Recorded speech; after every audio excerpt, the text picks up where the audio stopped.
Hello students, जैसा कि आपको याद होगा कि कल जो हमारा लेक्चर हुआ था तो उसमें हम लोगों ने electric field intensity find out करने का तरीका डिस्कस किया था। और जो सिस्टम्स हम लोगों ने यूज किए थे उन सिस्टम्स को बोलते हैं डिस्क्रीट डिस्ट्रीब्यूशन। ये डिस्क्रीट डिस्ट्रीब्यूशन का मतलब होता है countable distribution. Discrete distribution of charges का मतलब होता है काउंटेबल डिस्ट्रीब्यूशन। अब इसको कैसे समझ सकते हैं हम? Suppose that there are so many charges given, like I am taking an example of three charges A, B, C, and let us say okay, this is Q1, this is Q2, and this is Q3. So if we are having a problem in which we are asked to find out the electric field intensity at a point, suppose that this point P is given and you need to find electric field due to these three charges। तो आप देख सकते हैं कि इन तीनों charges को हम लोग काउंट कर सकते हैं, हम लोग देख सकते हैं कि एक है, दो है, तीन है, कि चार है। तो इस तरह का जब भी चार्ज डिस्ट्रीब्यूशन होगा और जहां पे हमें इलेक्ट्रिक फील्ड फाइंड आउट करना होगा तो उसमें जो हम मेथड यूज करते हैं उसका भी हम लोगों ने कल डिस्कशन किया था। उसमें हम क्या करेंगे कि we find we find individual we find individual fields created by each element, each charge created by each charge. This is our first step. Then the second step is we apply superposition principle. और superposition principle apply करके हम क्या करते हैं? We find the net value of electric field. और net value of electric field कैसे find out करते हैं? हम टोटल इलेक्ट्रिक फील्ड्स जो वहाँ पे इंडिविजुअल क्रिएट किए जा रहे हैं उनका हम वेक्टर सम निकाल देंगे, तो that will give us net electric field. जैसे अगर मैं यहाँ पे फिगर में ड्रॉ करके दिखाऊं तो आप देख सकते हैं कि ए की वजह से जो इलेक्ट्रिक फील्ड होगा वो इस डायरेक्शन में होगा, लाइन ज्वाइनिंग ए टू पॉइंट पी। बी की वजह से जो इलेक्ट्रिक फील्ड होगा वो इस डायरेक्शन में होगा, this is due to be. और उसी तरीके से अगर मैं सी की वजह से वहां पे इलेक्ट्रिक फील्ड फाइंड आउट करने की कोशिश करूंगा तो ये इस डायरेक्शन में होगा, सी। और इसका इंडिविजुअल हम लोग नाम भी लिख सकते हैं कि this is E A, this is E B, सब वेक्टर्स हैं, and this is E C. और फाइनली हम क्या करेंगे कि इन तीनों का वेक्टर सम लेंगे तो वहां पे ई नेट का वैल्यू हमें मालूम हो जाएगा। E net will be vector sum of all the electric fields. Okay, so this was the method, this was the steps which we used yesterday in finding out electric field at any given point due to n number of given charges। लेकिन आज के lecture में हम लोग जो focus करने वाले हैं, जो डिस्कस करने वाले हैं, वो है कि कंटिन्यूअस डिस्ट्रीब्यूशन की वजह से कैसे हम फील्ड फाइंड आउट करते हैं। तो ये कंटिन्यूअस डिस्ट्रीब्यूशन क्या होता है? कंटिन्यूअस डिस्ट्रीब्यूशन क्या होता है? सबसे पहले तो हमें यही समझना होगा कि व्हाट इज कंटिन्यूअस डिस्ट्रीब्यूशन और ये कितने तरह का हो सकता है। सपोज कीजिए कि हमारे पास एक थ्रेड है और वो थ्रेड चार्ज्ड है और उसके ऊपर यूनिफॉर्मली चार्ज डिस्ट्रीब्यूटेड है। या हम ये भी बोल सकते हैं कि कोई स्ट्रेट लाइन है, ये स्ट्रेट लाइन है और इस स्ट्रेट लाइन पे चार्ज यूनिफॉर्मली डिस्ट्रीब्यूटेड है। हो सकता है कि इसके ऊपर हम एक टोटल चार्ज क्यू दें और वो यूनिफॉर्मली इसके ऊपर डिस्ट्रीब्यूट हो जाए। तो ये एक सिंपलेस्ट काइंड का कंटिन्यूअस चार्ज डिस्ट्रीब्यूशन है। और इसको हम लोग बोलते हैं, इसका नाम होता है linear charge distribution, linear charge distribution. And in that case also we are assuming that it is uniform linear charge distribution.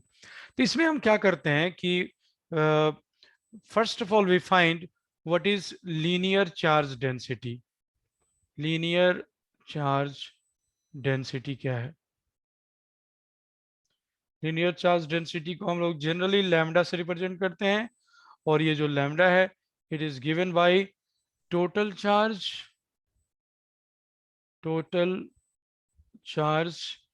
divided by length of the line, length of the line. That means कि we can write lambda is equal to q divided by l. अगर इस line का length l हो तो q by l. Obviously इसका जो unit होगा वो होगा कूलम्स पर मीटर. ओके, जो दूसरा चार्ज डिस्ट्रीब्यूशन होता है उसको हम बोलते हैं surface charge distribution. Surface charge distribution. और ये सरफेस चार्ज डिस्ट्रीब्यूशन क्या है? सपोज कि कोई फुटबॉल है और फुटबॉल के ऊपर बाहर से ही हम चार्ज डिस्ट्रीब्यूट करते हैं, और उसके पूरे, जैसे फुटबॉल आप जानते हैं कि इस तरीके से गोला होता है, तो इस पूरे गोले सरफेस पे चार्ज डिस्ट्रीब्यूट हो जाए तो उसको बोलते हैं सरफेस चार्ज चार्ज डिस्ट्रीब्यूशन. या कोई मैं यहाँ पे एक रेक्टेंगल ड्रॉ कर देता हूँ. सपोज दैट कि ये एक रेक्टेंगल है और ये रेक्टेंगुलर सरफेस है, ये नहीं कि एक वायर का बना हुआ रेक्टेंगल है. तो मैं अच्छे से इसको ड्रॉ कर दूं. सपोज दैट कि ये एक रेक्टेंगल है, इस तरीके से ये एक मैंने रेक्टेंगल ड्रॉ किया, और इस रेक्टेंगल पे अगर क्यू चार्ज डिस्ट्रीब्यूट कर दिया जाए, क्यू चार्ज को डिस्ट्रीब्यूट कर दिया जाए, लंबाई इसकी मान लेते हैं एल है और इसका जो ब्रेथ है वो बी है, तो इसका जो एरिया होगा वो कितना होगा सभी जानते हैं. एरिया होगा L into B. Total charge distributed is Q. तो यहाँ पे सबसे पहले हम फाइंड आउट करते हैं उसको बोलते हैं surface charge density. Surface charge density. और ये जो सरफेस चार्ज डेंसिटी है इसको हम लोग जनरली सिग्मा से रिप्रेजेंट करते हैं. तो sigma is equal to total charge divided by the total area. तो ऑब्वियसली इस वाले केस में where the charge is distributed uniformly over a rectangle, sigma will be equal to q divided by lb, and of course the unit will be coulombs per meter square. तो this is the second type of charge distribution. अब हम लोग तीसरे type का distribution भी हम जानना चाहते हैं. जो तीसरा डिस्ट्रीब्यूशन है उसकी बात कर लेते हैं. Just a minute.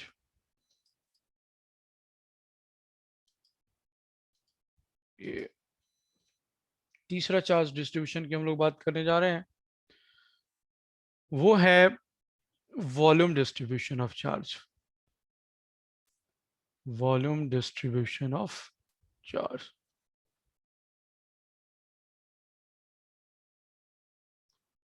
सपोज कीजिए कि एक स्फेयर है, ये एक स्फेयर है और इस स्फेयर पे चार्ज डिस्ट्रीब्यूटेड है. टोटल चार्ज जो है वो प्लस क्यू इसमें यूनिफॉर्मली डिस्ट्रीब्यूटेड है. और जब मैं स्फेयर कह रहा हूं तो स्फेयर का मतलब होता है सॉलिड स्फेयर. Solid sphere. और इसका रेडियस मान लेते हैं कि कैपिटल आर है इसका रेडियस. तो इस सॉलिड स्फेयर पे ये जो टोटल चार्ज क्यू है ये यूनिफॉर्मली डिस्ट्रीब्यूटेड है. तो यहाँ पे सबसे पहले जो हम फाइंड आउट करते हैं उसको बोलते हैं volume density of the charge. Volume density of charge. और उसको हम लोग लैम्डा से रिप्रेजेंट करते हैं। लैम्डा से किससे रिप्रेजेंट करते हैं हम लोग? सॉरी, लैम्डा से तो लीनियर को करते हैं, इसे हम लोग रो से करते हैं। रो, रो मतलब इसका ऐसे स्पेलिंग होता है RHO। ये भी ग्रीक अल्फाबेट का है। और आपको याद होगा रो से और भी कई चीजें रिप्रेजेंट होती हैं, जैसे कि प्रोजेक्टाइल मोशन में आपने देखा होगा radius of curvature at different point of the trajectory, that is also represented by rho. अभी अगले चैप्टर में जैसे ही हम पहुंचेंगे, करंट इलेक्ट्रिसिटी के चैप्टर होगा, तो करंट इलेक्ट्रिसिटी में ये रो जो है ये स्पेसिफिक रेजिस्टेंस को रिप्रेजेंट करता है, यानी कि रेजिस्टिविटी को रिप्रेजेंट करता है। तो यहाँ पे जो रो होगा वो होगा total charge, total charge divided by the volume of the sphere, volume. तो ऑब्वियसली हम जानते हैं कि टोटल चार्ज जो यहाँ पे गिवन है that's equal to Q plus, that is positive charge, and divided by volume. और वॉल्यूम कितना होता है सभी जानते होंगे, इट इज 4/3πr³ और इसका यूनिट क्या होगा? Coulomb per metre cube. Okay, सो इस तरीके के तीन कंटिन्यूअस डिस्ट्रीब्यूशन चार्ज के हो सकते हैं, और भी हो सकता है नॉन यूनिफॉर्म डिस्ट्रीब्यूशन हो सकता है जो एक मैथमेटिकली डिफाइंड डिस्ट्रीब्यूशन होता है। तो वैसे प्रॉब्लम्स ही हम दो चार लेंगे जिसमें ये पता चलेगा कि अगर नॉन यूनिफॉर्म डिस्ट्रीब्यूशन है तो वो एक वेल डिफाइंड होगा, मैथमेटिकली डिफाइन करके रखेंगे उसको कि इस तरीके से चार्ज डिस्ट्रीब्यूटेड है, तो find out the electric field. फिलहाल हम लोग अभी ये जो तीन तरह का डिस्ट्रीब्यूशन हम लोगों ने किया, इनकी वजह से हम लोग इलेक्ट्रिक फील्ड फाइंड आउट करने जा रहे हैं। तो जो सबसे पहला और जो सबसे सिंपल केस जो हम लेने जा रहे हैं वो है एक रिंग का। ये देखिए, ये एक रिंग है और पहले तो हम लोग प्रॉब्लम को डिफाइन कर लेते हैं। प्रॉब्लम ऐसा है कुछ कि there is a ring, colour change कर दूं थोड़ा, there is ring of radius capital R, a positive charge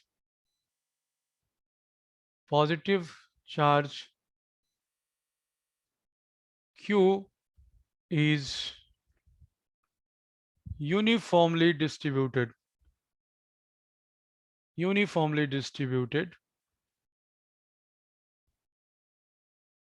over the ring। और ओवर द रिंग का मतलब हो गया कि over the circumference of the ring.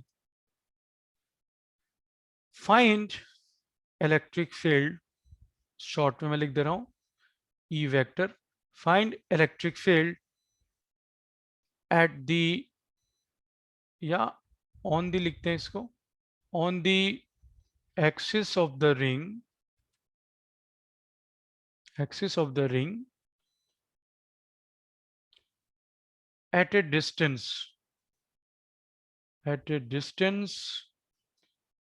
x from the center।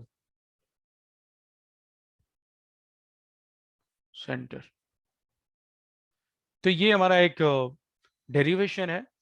तो इसमें स्पेसिफाई क्या क्या किया हुआ है कि रिंग है, रेडियस r है, टोटल चार्ज q डिस्ट्रीब्यूटेड है, यूनिफॉर्मली डिस्ट्रीब्यूटेड है, और उसके एक्सिस पे हमें इलेक्ट्रिक फील्ड का वैल्यू फाइंड आउट करना है।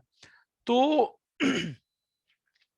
हम थोड़ा और इसमें अच्छी तरह से फेमिलियर हो जाएं कि ये जो रिंग मैंने लिया हुआ है, यह रिंग जो है वाईजेड प्लेन में है। मैंने इसको वाईजेड प्लेन में रखा हुआ है, और ऑब्वियसली अब उसका जो एक्सिस होगा, अब मैं उसका एक्सिस ड्रॉ करने जा रहा हूँ। तो एक्सिस क्या होता है, वो रिंग के प्लेन के परपेंडिकुलर होता है। तो ये मैंने एक्सिस ड्रॉ किया उसका, जो कि सेंटर से चालू हो रहा है और इधर राइट हैंड की तरफ आ रहा है। तो ऑब्वियसली आप जान सकते हैं कि ये एक्स एक्सिस के लॉन्ग है। सेंटर को ओ से रिप्रेजेंट कर देते हैं, और यहाँ पे कोई पॉइंट है, ये बता रहा है कि एक गिवन पॉइंट है जो कि सेंटर से फिक्स्ड डिस्टेंस पे है। याद रखिए, गिवन डिस्टेंस का मतलब होता है फिक्स्ड डिस्टेंस। तो इस पॉइंट का नाम हम कुछ लिख सकते हैं, लेट अस से कि इस पॉइंट का नाम P है, और वहीं पे हमें इलेक्ट्रिक फील्ड फाइंड आउट करना है। तो अब इस डेरिवेशन को कंप्लीट करने के लिए हम कुछ स्टेप्स लेते हैं, और वो स्टेप्स जो हैं आप देखेंगे कि बाकी के अदर प्रॉब्लम्स भी होंगे ना, जैसे कि सरफेस डिस्ट्रीब्यूशन वाला प्रॉब्लम होगा या वॉल्यूम डिस्ट्रीब्यूशन वाला प्रॉब्लम होगा, उन सब में वो स्टेप्स लिए जाएंगे, उनमें बहुत थोड़ा बहुत फर्क होगा। तो मैं उसको स्टेप बाय लिखने जा रहा हूं यहाँ पे। स्टेप 1, ऊपर मैं लिख देता हूं, ये स्टेप्स हैं। Steps 1, find find lambda. यहाँ पे लैम्डा क्यों फाइंड आउट कर रहे हैं हम? क्योंकि लीनियर चार्ज डिस्ट्रीब्यूशन है, तो इसलिए मैं जनरल लिख देता हूं, find the charge distribution. Find the charge distribution या चार्ज डेंसिटी, सबसे पहला स्टेप होगा। तो यहाँ पे मैं फाइंड आउट कर देता हूँ चार्ज डेंसिटी क्या होगा। यहाँ पे लैम्डा लेना पड़ेगा। लैम्डा क्यों लेना पड़ेगा? क्योंकि आप देखेंगे कि ये पॉजिटिव चार्ज इस पूरे रिंग पे डिस्ट्रीब्यूटेड है। तो पूरे रिंग पे डिस्ट्रीब्यूटेड होने का मतलब यही है कि एक लाइन पे डिस्ट्रीब्यूटेड है। ओबियसली जो वो लाइन है वो सर्कुलर है, तो इसको हम ऐसे डिस्ट्रीब्यूट करके देख सकते हैं। हम नहीं भी करेंगे तो हम इमेजिन करेंगे, ये प्लस प्लस साइन में अगर नहीं भी बनाऊंगा तो we just have to imagine कि ये यूनिफॉर्मली पॉजिटिव चार्ज वहाँ पे डिस्ट्रीब्यूटेड है, और लीनियर चार्ज डेंसिटी जो है lambda, that will be equal to Q divided by 2 pi r। Units नहीं लिखते हैं, कोई जरूरत नहीं है, या लिख भी देंगे तो कोई दिक्कत नहीं है। कूलम्स पर मीटर। अगला स्टेप जो मैं इसमें लिखने जा रहा हूं, दूसरा स्टेप है, वो है कि locate an element. Locate an element, तो जिस पॉइंट पे हमें इलेक्ट्रिक फील्ड फाइंड आउट करना था, उसी के रेफरेंस में मैं एक पॉइंट ले रहा हूं। वहां पे एक एलिमेंट मैं अभी बता देता हूं कि क्या होता है, ये कैसे लिया जाता है। एक एलिमेंट लेने का मतलब कि एक छोटा सा इसका टुकड़ा, छोटा सा ये पार्ट मैं ले रहा हूं, ये जिसका लेंथ dl है। तो ओबियसली उस dl पे जो चार्ज होगा, वो चार्ज कितना होगा? dq होगा, जो हमको जिसको हम लैम्डा dl लिख सकते हैं या नहीं भी लिख सकते हैं। ये वाला बड़ा सिंपल केस है, ये जो सर्कल वाला रिंग वाला जो केस है ना, ये बड़ा सिंपल है। आप देखेंगे कि और भी इससे जो लेंदी लेंदी कैलकुलेशंस होगा, लेकिन ये बड़ा सिंपल है। तो इसको लोकेट मैं अभी कैसे कर रहा हूँ, जहां ये पॉइंट है वहां से मैं एक लाइन ड्रॉ कर रहा हूँ कि उस एलिमेंट से उसका डिस्टेंस भी पता होना चाहिए। तो ये मैंने उसको लोकेट कर दिया, एक एलिमेंट को मैंने सेलेक्ट कर लिया, और आप देखिए कि वो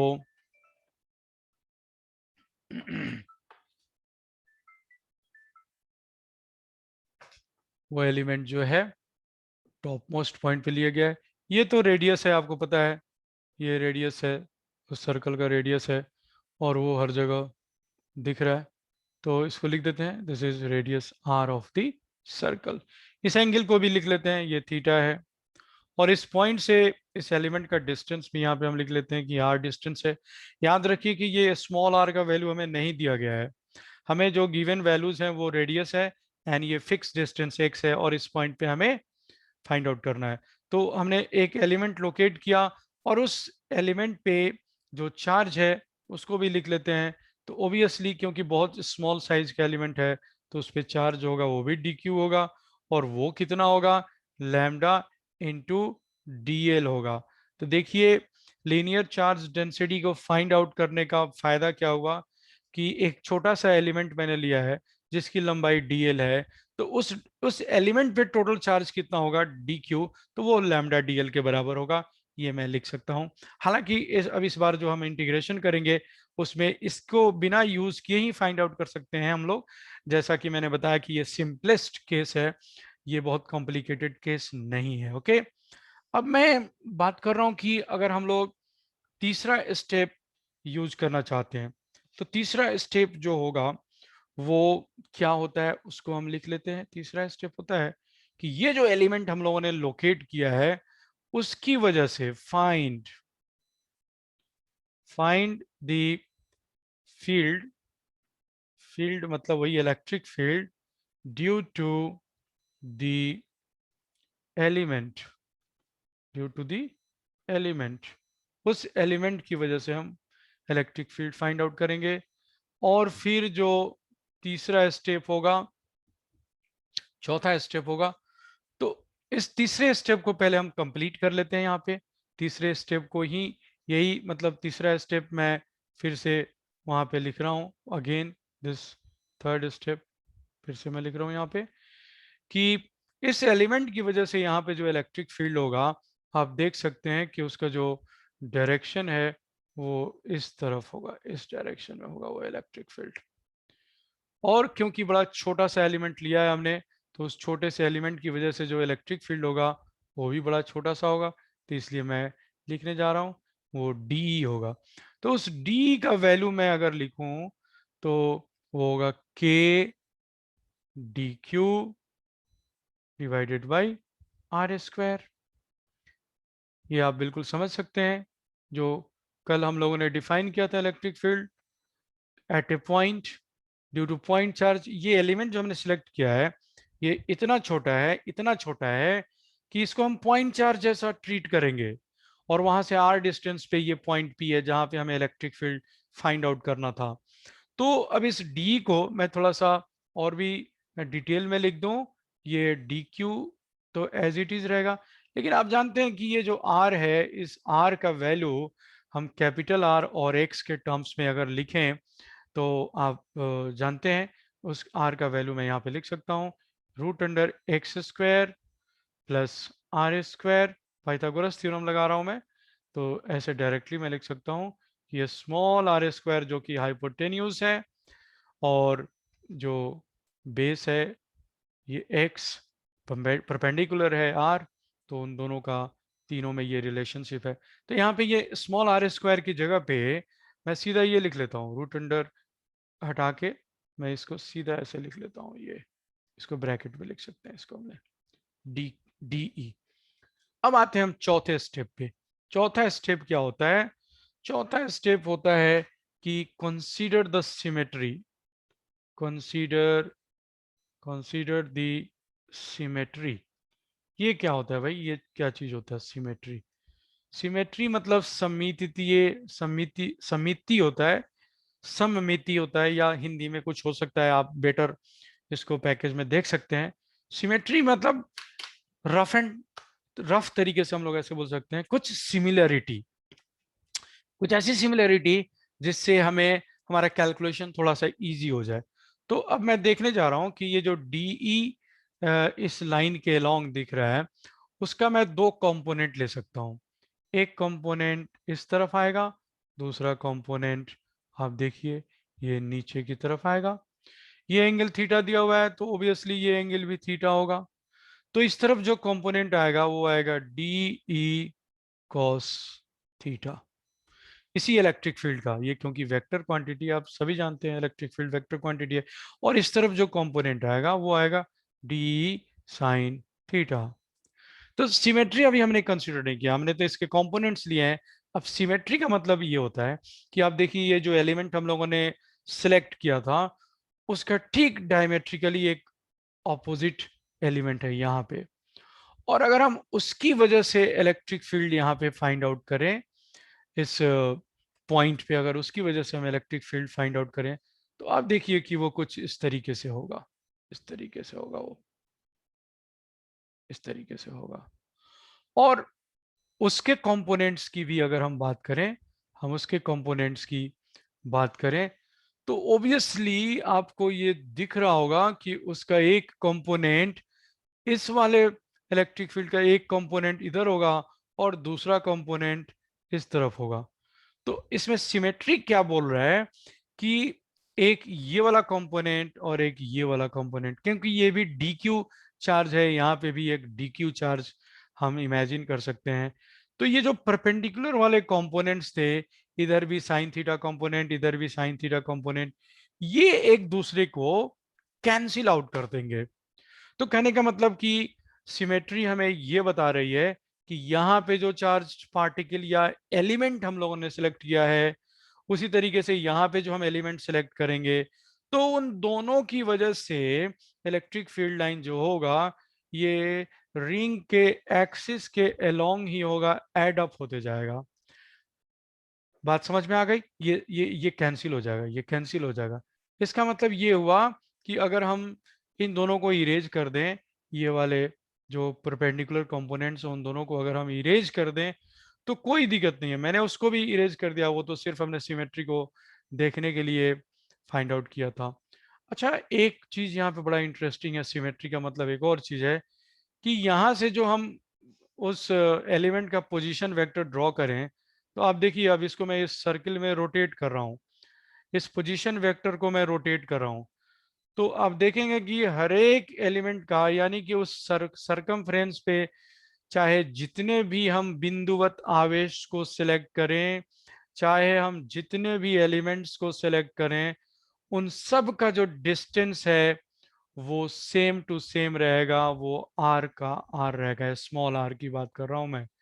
तो देखिए सिमेट्री यही कह रहा है कि ये जो डिस्टेंस है, ये जो लाइन है, जो मैं अभी ये रोटेटिंग लाइन मैंने लिया हुआ है, वो पहले सबसे पहले वाले एलिमेंट को टच कर रहा है अभी, और ये उस सर्कल पे घूम रहा है, कांस्टेंट लेंथ से घूम रहा है, उसका लेंथ चेंज नहीं हो रहा है।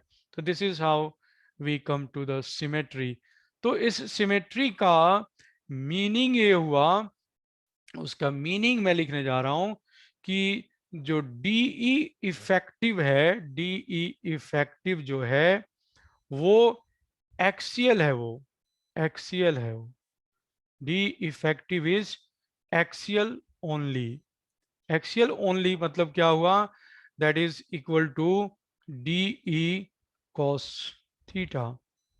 तो हमें जो इलेक्ट्रिक फील्ड इंटेंसिटी यहाँ पे फाइंड आउट करना था, because of the total ring, उसमें हम लोगों ने एक एलिमेंट सेलेक्ट किया, अभी हम लोग फोर्थ वाले स्टेप पे हैं अभी, और उस फोर्थ वाले स्टेप में हमने ये फाइंड आउट किया कि जो इफेक्टिव इलेक्ट्रिक फील्ड है, that is the only axial component है वो, और उसका वैल्यू डी cos थीटा होगा।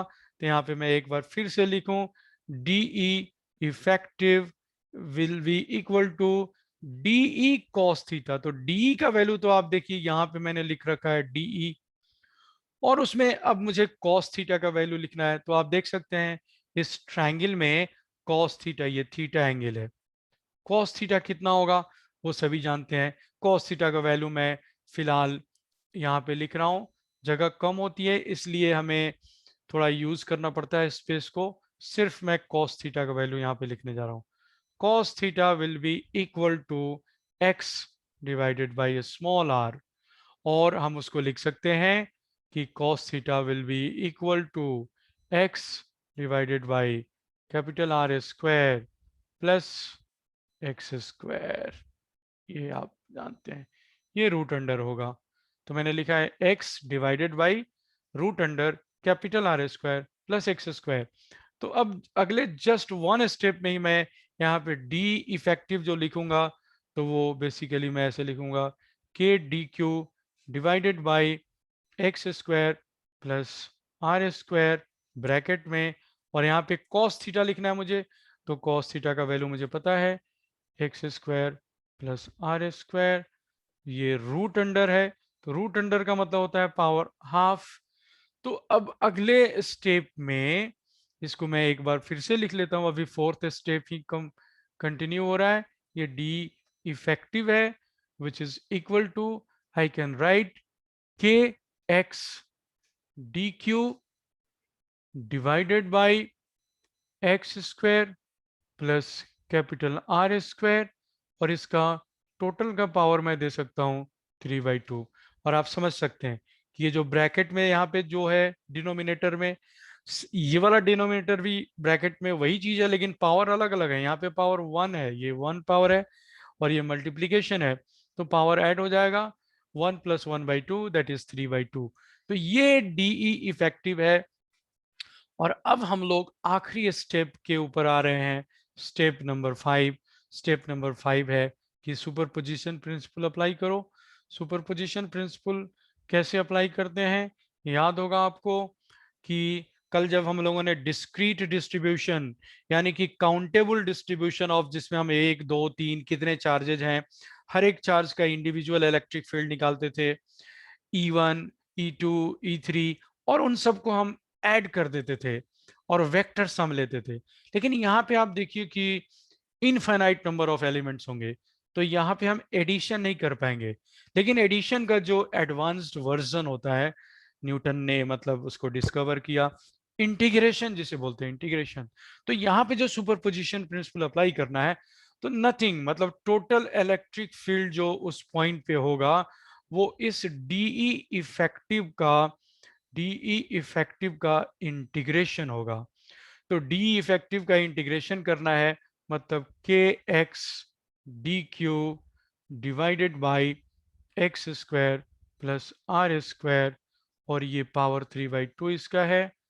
इसी को हमें इंटीग्रेट करना है। आप देख सकते हैं कि इस एक्सप्रेशन में वेरिएबल एक ही चीज है, डी क्यू, मतलब चार्ज जो है वही चेंज हो रहा है। बाकी एक्स तो कांस्टेंट है, ये गिवन था, आपने देखा, मैंने बोला था कि ये गिवन डिस्टेंस है तो कांस्टेंट है। Radius of the ring that is also constant, X constant, R constant, K constant. तो अब जानते हैं आप कि ये जो इंटीग्रेशन होगा वो किसका होगा? डी क्यू का इंटीग्रेशन होगा। मतलब इसमें हमें इंटीग्रेशन जो करना है सिर्फ डी क्यू का करना है, जो कि कितना होता है? क्यू होता है। तो ऑब्वियसली यहाँ पे लिख सकते थे लिमिट कि 0 से लेके कैपिटल क्यू तक। तो ऑब्वियसली जो फाइनल आंसर आपका आएगा वो आएगा टोटल क्यू। यहाँ पे चार्ज लिख दिया, ऐसे लिखते हैं, पहले चार्ज को लिख लेते हैं, फिर एक्स को लिखते हैं, और divided by X square plus R square, और ये पावर इसका 3/2। ओके, तो this is the final answer for electric field. ये मैग्नीट्यूड है, डायरेक्शन जो है that is away from the centre along the axis. ये बहुत अच्छी तरह से समझ में आना चाहिए, समझ के रखना होगा। तो ये फाइनल एक्सप्रेशन है, आपका फाइनल आंसर है कि what is the electric field on the axis of a uniformly charged ring at a distance x from the center of the ring। तो ऑब्वियस है कि जब इलेक्ट्रिक फील्ड की बात हो रही है तो वो एक वेक्टर है, सदिश क्वांटिटी है, उसमें डायरेक्शन भी होगा। तो डायरेक्शन हम यहाँ पे बोल रहे हैं कि it is along the axis away from the ring, and the magnitude is given by this expression.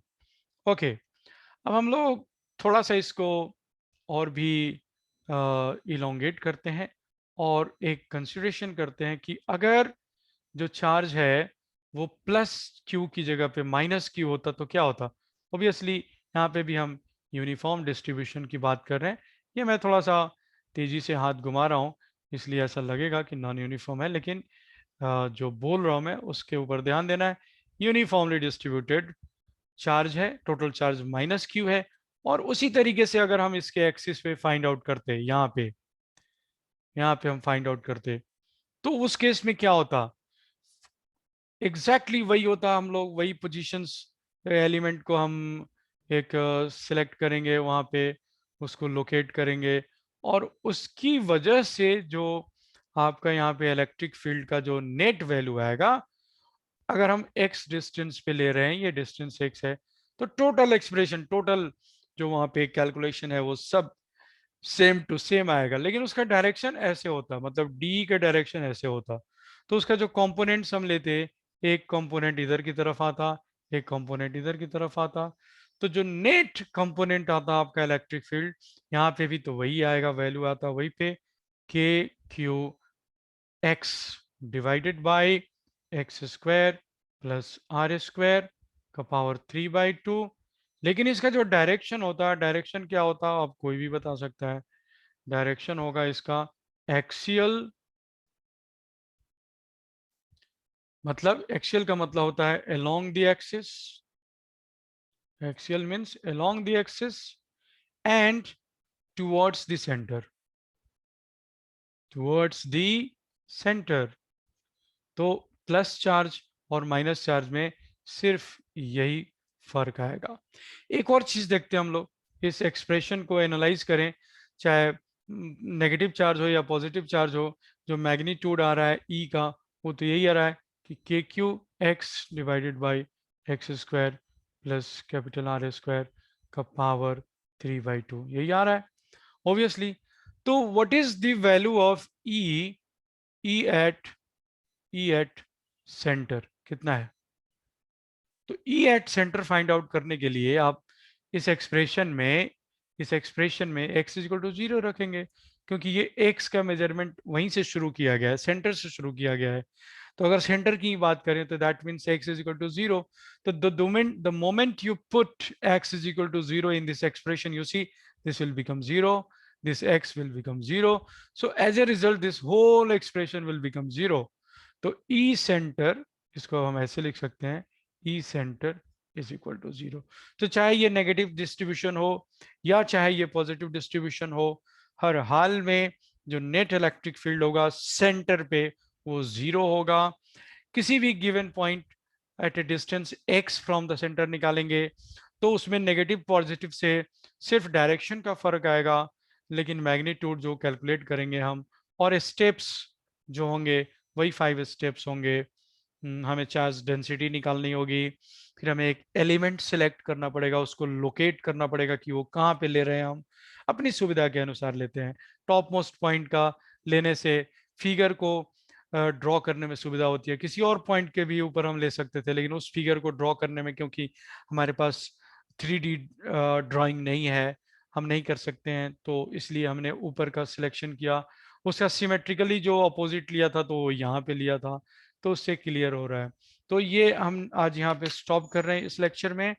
कल वाले लेक्चर में हम लोग कुछ और कैलकुलेशंस करेंगे, कुछ और इंटरेस्टिंग कैलकुलेशंस। और आपको मैं बता दूं कि खासकर जो बच्चे मैथमेटिक्स वाले होते हैं, जो IIT JEE mains and advance का प्रिपरेशन कर रहे हैं, उनके लिए ये कैलकुलेशंस कुछ नहीं होता है, एक बार समझना होता है और इसको फिर लेकिन हमेशा के लिए इसको मेमोरी में अपने याद रखना होता है, ताकि आप जब भी आपके सामने कोई क्वेश्चन आ रहा है तो उस क्वेश्चन को पढ़ते ही आपका मेमोरी उसको क्विकली रिकॉल कर ले और क्वेश्चन फटाफट आपका सॉल्व हो जाए। ओके, तो लेट अस स्टॉप। कल हम लोग कुछ और चार्ज डिस्ट्रीब्यूशन के बारे में जानेंगे और उनका कैलकुलेशन करेंगे, जैसे स्ट्रेट लाइन पे चार्ज डिस्ट्रीब्यूशन है तो उसके अनुसार कैसे होता है। Okay bye, thank you for watching this video.